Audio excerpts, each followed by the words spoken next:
చేశారు. వాక్ స్వాతంత్ర్యాన్ని దుర్వినియోగం చేయడం సరికాదన్నారు. ఒకరి హక్కులను మరొకరు హరిస్తే చట్టపరమైన చర్యలు తప్పవని హెచ్చరించారు. ప్రజాస్వామ్యంలో ప్రశ్నించే హక్కును స్వాగతిస్తామని, కానీ ఆధారాలు లేకుండా ఆరోపణలు చేయడం సహించబోమని స్పష్టం చేశారు. మత విశ్వాసాలను దెబ్బతీయడం రాజ్యాంగం కల్పించిన హక్కు కాదని పవన్ కళ్యాణ్ అన్నారు. వ్యక్తిగత దూషణలు, చంపేస్తామని బెదిరించడం, దేవుళ్లు దేవతలపై ఉద్దేశపూర్వక వ్యాఖ్యలు చేయడం సమంజసం కాదన్నారు.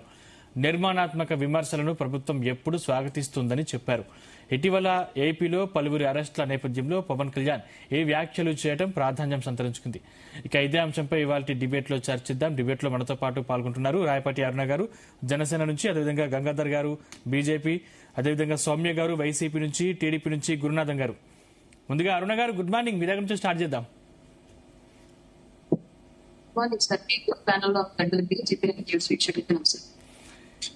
ఈ మధ్యలో సోషల్ మీడియా వేదికగా పవన్ కళ్యాణ్ మీద అనుచిత వ్యాఖ్యలు మనం చూస్తూ ఉన్నాం. ఎందుకు పవన్ కళ్యాణ్ టార్గెట్ గానే ఈ వ్యాఖ్యలు జరుగుతున్నాయి? అసలు ఏపీలో రాజకీయాలు ఎలా ఉన్నాయంటారు? మొదటిగా విషయాన్ని మనం మాట్లాడుకోవాలి.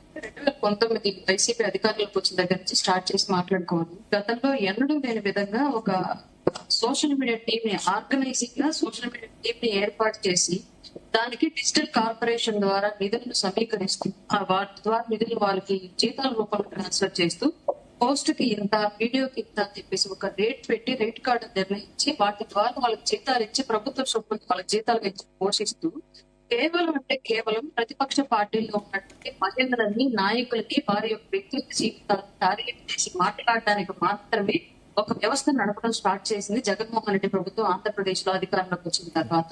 అది అక్కడి నుంచి కంటిన్యూ అయితే కౌంటర్ అటాక్ల కింద మళ్ళీ కంటిన్యూషన్ల కింద ఒకళ్ళని చేసి ఒకళ్ళు చెడిపోతూనే ఉన్నారు. సోషల్ మీడియా అంటే ఎక్కడా కూడా కట్టడలేనటువంటి అంశం అయిపోయింది. ఫేక్ అకౌంట్ తెచ్చుకుంటారు. ఆ అకౌంట్ కి అమ్మ ఎవరో నాన్న ఎవరో కూడా తెలియదు.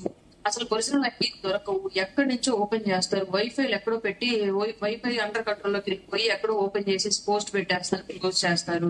అవి పట్టుకుంటాం కూడా చాలా తలనొప్పిగా మారినటువంటి పరిస్థితి పోలీస్ వ్యవస్థ కూడా తయారైనటువంటి సిచ్యువేషన్ ఆంధ్రప్రదేశ్ లో మనం చూసాం. అప్పుడు ఇంకా ఇంకో దౌర్భాగ్యమైనటువంటి సంఘటన ఏంటి అంటే, వెళ్ళి కేసు పెడితే అప్పుడున్న ప్రభుత్వంలో పనిచేసినట్టు పోలీస్ యంత్రాంగం మా దగ్గర నుంచి కేసులు తీసుకోవాలి. మేము బాధితులుగా ఉన్నాం, మహాప్రభు మమ్మల్ని సోషల్ మీడియా టార్గెట్ గా చేసి మమ్మల్ని హెరాస్ చేస్తున్నారు, మా వ్యక్తిగత జీవితాలను టార్గెట్ చేస్తున్నారు, మమ్మల్ని వ్యక్తిగత హననం చేసి మేము ఆత్మహత్యలకు పాల్పడే విధంగా ఆ స్థాయిలో పురుగొల్పుతున్నారు మమ్మల్ని, మాకు రక్షణ కల్పించండి ఈ సోషల్ మీడియా నుంచి అంటే కనీసం డిపార్ట్మెంట్ వాళ్ళు కేసు తీసుకోవడానికి కూడా భయపడి ఎన్నిసార్లు మేము పోలీస్ స్టేషన్ లో చుట్టూ తిరిగినప్పటికీ కేసు కూడా తీసుకోలేదు. అట్లాంటి వాటన్నింటికీ నేనైతే అసలు ప్రత్యక్ష బాధితురాలి సోషల్ మీడియా వైసీపీ రాక్షస మోకం నుంచి. ఆ టైంలో అంతా ఇబ్బంది పడ్డాం కాబట్టి వాళ్ళ ప్రభుత్వం మారిన తర్వాత ఈ సిస్టమ్ మారాలి అని చెప్పేసి బలంగా కోరుకున్నాం. మేము ఎక్స్పెక్ట్ చేయడం అంటే అసలు గవర్నమెంట్ మారగానే తీవ్రమైనటువంటి మార్పులు వస్తాయి సోషల్ మీడియా మీద కానివ్వండి, లా అండ్ ఆర్డర్ లో కానివ్వండి, ఈ జుగుప్సాకరమైనటువంటి పోస్టులు పెట్టినటువంటి అవసర కట్టడ చర్యల్లో కానివ్వండి వస్తుందని ఎదురు చూసాము. బట్ 2 ఏళ్లుగా కూడా కానీ అరుణ గారు, కుల సమీకరణాలు మొదలయ్యాయి. అక్కడ కుల సమీకరణాలకు సంబంధించి కూటమి ప్రభుత్వం రెచ్చగొట్టే వ్యాఖ్యలు చేస్తోంది, మత విద్వేషాలు రెచ్చగొడుతుందని చెప్పేసి ఇప్పుడు అరెస్ట్ అయినటువంటి నేతలు చెప్తున్న పరిస్థితి కనిపిస్తోంది కదా.